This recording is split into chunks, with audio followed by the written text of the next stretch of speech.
The air in cell 138 is stale, heavy with the cold sweat of fear and the metallic scent of the salt water just yards away.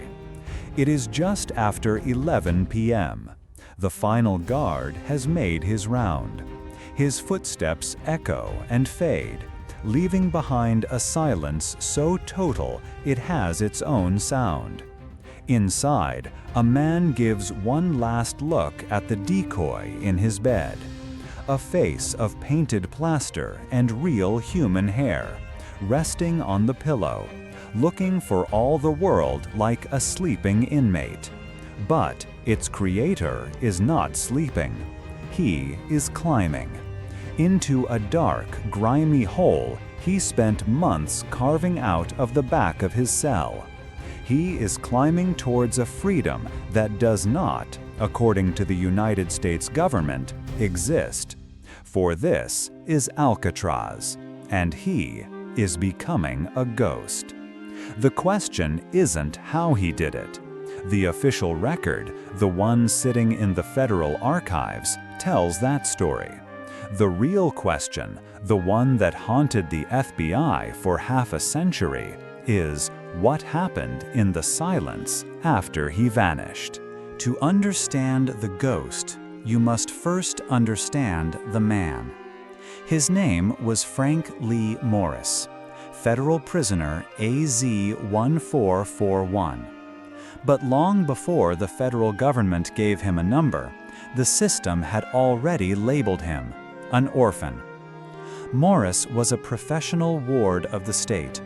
Bounced between foster homes from the age of 11, he possessed an intellect that was both a gift and a curse. An IQ test pegged him at 133, the top 2%, genius level. He saw the world not as a series of places, but as a series of systems, each with rules, patterns, and flaws. His entire childhood was an education in escaping unhappy homes, escaping dead-end futures, escaping the box that society tried to put him in. His criminal career, when it began, was almost an afterthought. Bank robbery, burglary, narcotics. He wasn't violent, he was simply transactional. He wanted what he didn't have, and he used his intellect to get it. He was quiet, a lifelong loner. In prison photos, his eyes are intelligent, watchful. He rarely spoke unless he had something to say. Other inmates saw a man who was self-contained, patient, a man who observed everything and revealed nothing. He was the last person you'd notice, and the first person to notice a weakness in the wall. And in 1960, Frank Morris was sent to the place designed for men with no hope of finding a weakness, Alcatraz Federal Penitentiary. It wasn't just a prison, it was a statement. A 22-acre rock set in the freezing, churning waters of the San Francisco Bay. It was the end of the line, the dumping ground for the federal system's most disruptive, incorrigible, and escape-prone inmates. Men like Al Capone and Machine Gun Kelly. The message of Alcatraz was simple. You will be forgotten here. Your name, your life, your very will to resist, it all ends at the water's edge. The warden, Olin Blackwell, enforced a culture of absolute, soul-crushing routine. 4 inmates to a cell block, 1 man to a cell, 16 counts a day. Strict silence at meals.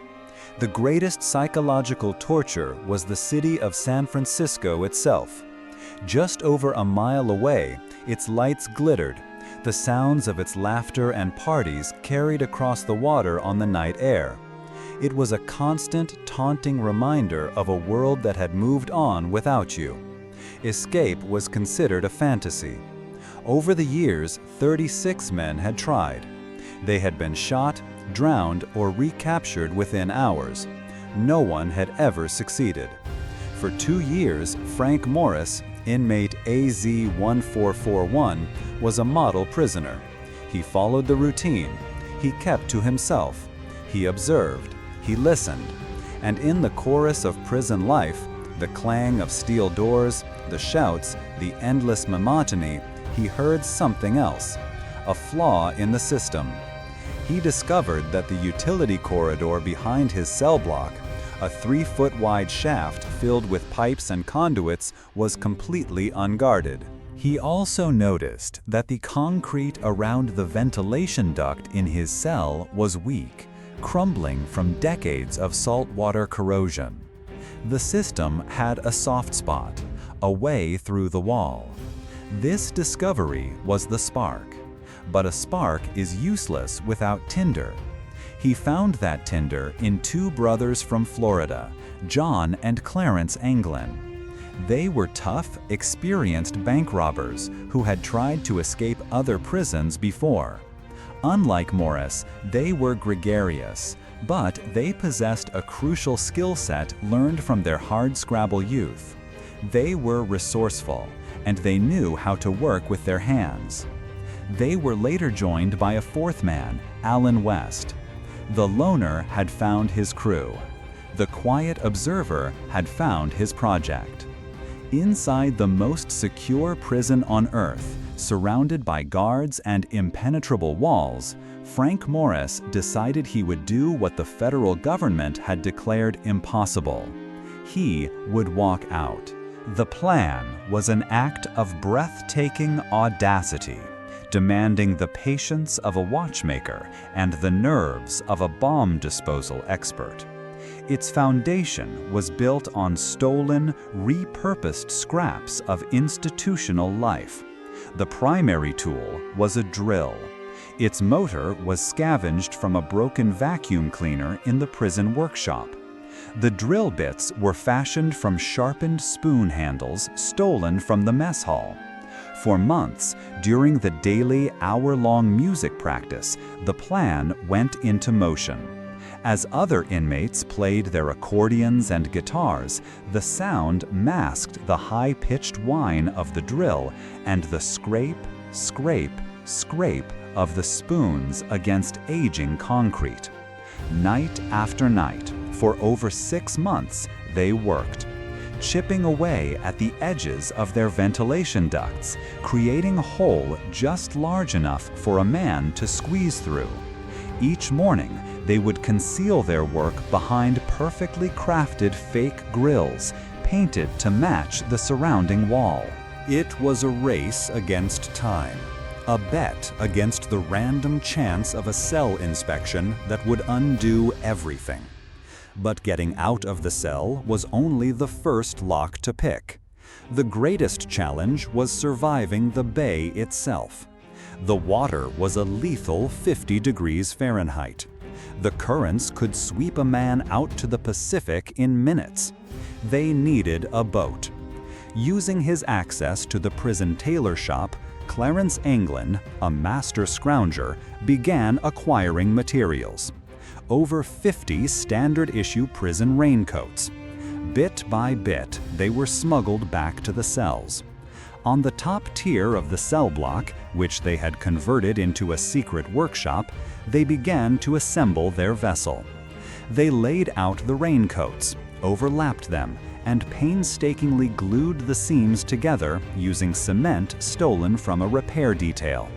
They cured the adhesive, vulcanizing the rubber, by pressing the seams against the hot steam pipes that ran through the prison.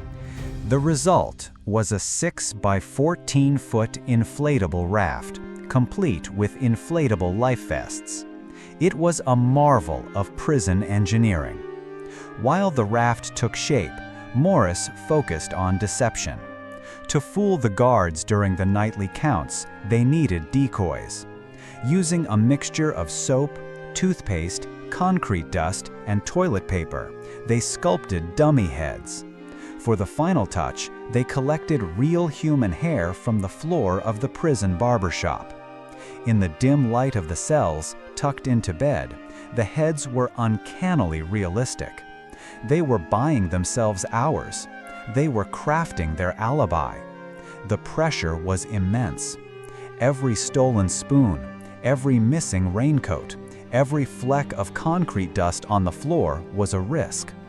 Alan West, the fourth member, was beginning to crack, constantly worried they'd be discovered.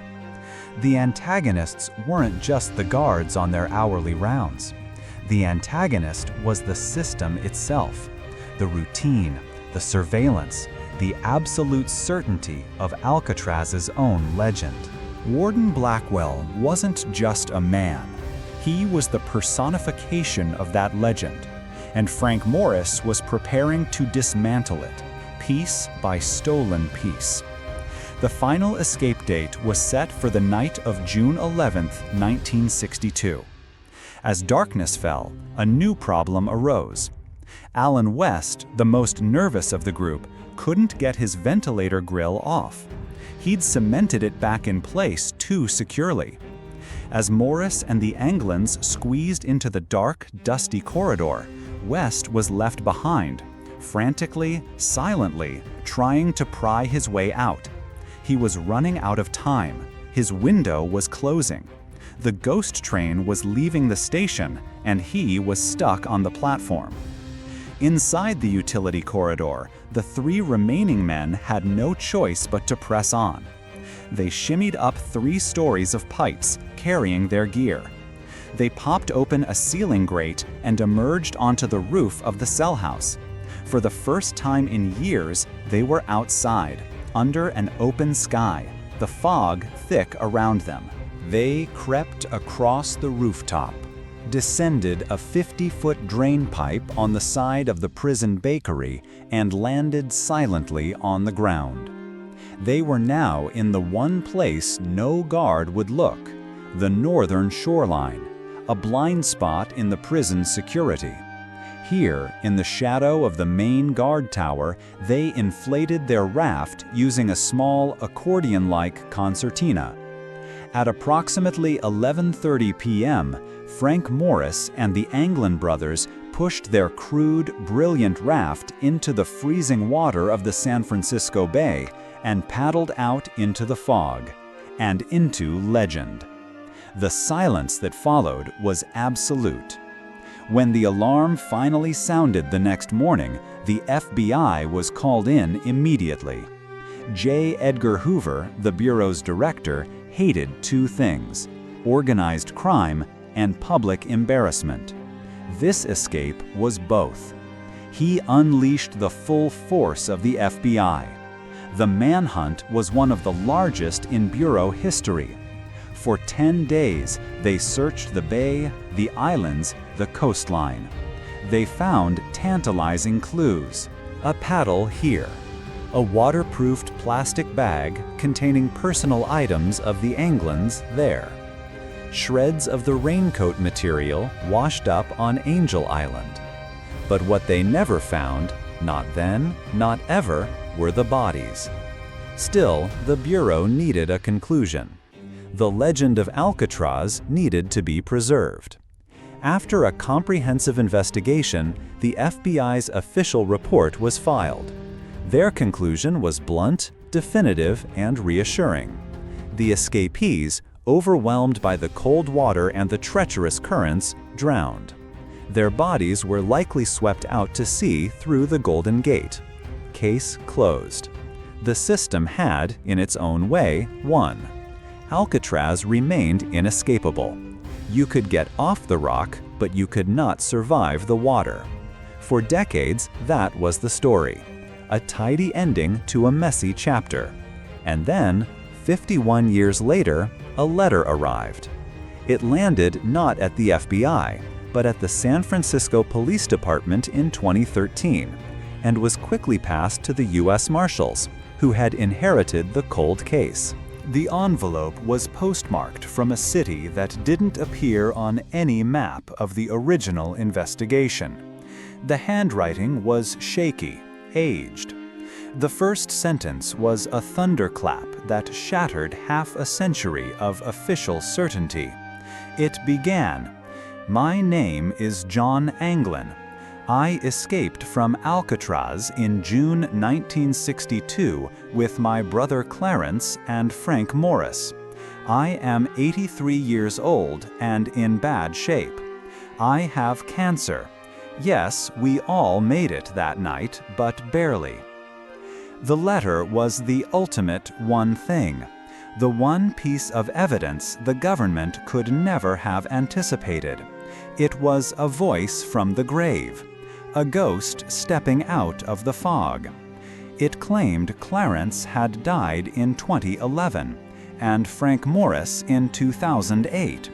Frank was allegedly buried in Alexandria under a different name. John was offering to turn himself in exchange for 1 year in jail and medical treatment for his cancer. He ended the letter with a chilling, taunting line. If you announce on TV that I will be promised to first go to jail for no more than a year and get medical attention, I will write back to let you know exactly where I am. This is no joke.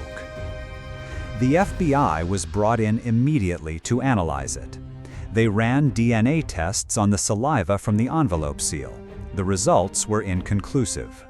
They ran a full forensic handwriting analysis against known letters from the Anglin brothers. Again, inconclusive. The writer could not be confirmed, but more importantly, he could not be ruled out. The tidy conclusion, the story the Bureau had told the world for 50 years, had just been ripped open. The case file, long dormant in the archives, was suddenly, secretly, vibrantly alive once more. The letter was a direct confrontation with the FBI's own history. It put the Bureau in an impossible position. To acknowledge the letter's potential authenticity would be to admit that Frank Morris, a quiet orphan with an extraordinary mind, and 2 backwoods bank robbers had outsmarted the entire federal government. That they had lived out their lives as free men, perhaps in South America, as other rumors had long suggested, while the FBI proudly displayed its case closed file. To dismiss the letter as a hoax without definitive proof would be an abdication of duty, because the details within it, details about their survival that night, details that had never been made public, were just plausible enough to be terrifying. The ghost of Frank Morris was now sitting on a desk inside a federal building, daring them to find him. The final confrontation wasn't with a man, it was with a question: what if we were wrong all along? The U.S. Marshals, in consultation with the FBI, made no public announcement. There was no televised promise of medical care. To do so would have been an admission of defeat. They waited. But no follow-up letter ever came. The silence returned. Deeper, more profound, and more unsettling than ever before. In the immediate aftermath of June 12, 1962, Alcatraz was crippled. Not its walls, but its reputation. Frank Morris didn't just break out of a prison, he broke the very idea of it. Warden Olin Blackwell was humiliated. The institution, already expensive and decaying, now seemed pointless. Less than a year later, in March 1963, Alcatraz was closed for good. Its legacy as the ultimate symbol of American punishment was forever tarnished by 3 men, some stolen raincoats, and a dummy head made of soap. The official story held firm for decades. The FBI closed its active file on December 31, 1979, formally handing the fugitive search to the U.S. Marshals Service, who, by law, must continue to pursue fugitives until their 100th birthday. It was a bureaucratic handoff, an acknowledgement that the trail was cold. The official verdict remained: drowned. But the unofficial verdict, the public myth, was far more powerful. Morris and the Anglins became folk heroes. Their story was a testament to ingenuity and the unbreakable desire for freedom. They hadn't just escaped Alcatraz. They had escaped the system itself, disappearing so completely that the government couldn't even prove they were dead. The 2013 letter changed the internal narrative forever. While the FBI does not officially lead the case, its conclusion looms over the file. The official story is what they must say in public. It is a necessity of institutional credibility. But what do they believe in private when looking at the empty file where a final resolution should be? They believe in doubt. The letter created a permanent schism in the case. It validated decades of quiet speculation and tantalizing but unprovable clues, like a mysterious photo from 1975, submitted by a family friend of the Anglins, that purports to show the two brothers living on a farm in Brazil. The FBI analyzed it, finding it plausible, but again, inconclusive. The true aftermath for the federal government wasn't the escape itself, but the lingering 50-year echo. Frank Morris won, not because he may have lived out his days in freedom, but because he created an unresolvable problem. He embedded a ghost inside the federal government's most classified archives. A ghost that occasionally writes a letter, reminding them that their most secure fortress was defeated by a quiet man with a stolen spoon and a brilliant mind. The story of Frank Morris is not ultimately about an escape. It is about an idea. The idea that no system is perfect. That any wall, whether made of concrete or of bureaucracy, has a flaw if you look closely enough. He spent his life being cataloged, numbered, and filed away by the state. His final act wasn't just to leave a prison, but to delete his own file, to pull off a vanishing act so total that he transformed from a federal inmate into a federal myth. And in the silent halls of the Hoover Building, that myth is more real and more permanent than any locked cell door. This file is now closed, but the archives are vast. To be the first to know when the next dossier is opened, subscribe to Federal Confidential and turn on notifications. In the comments below, let us know which secret story needs to be told next.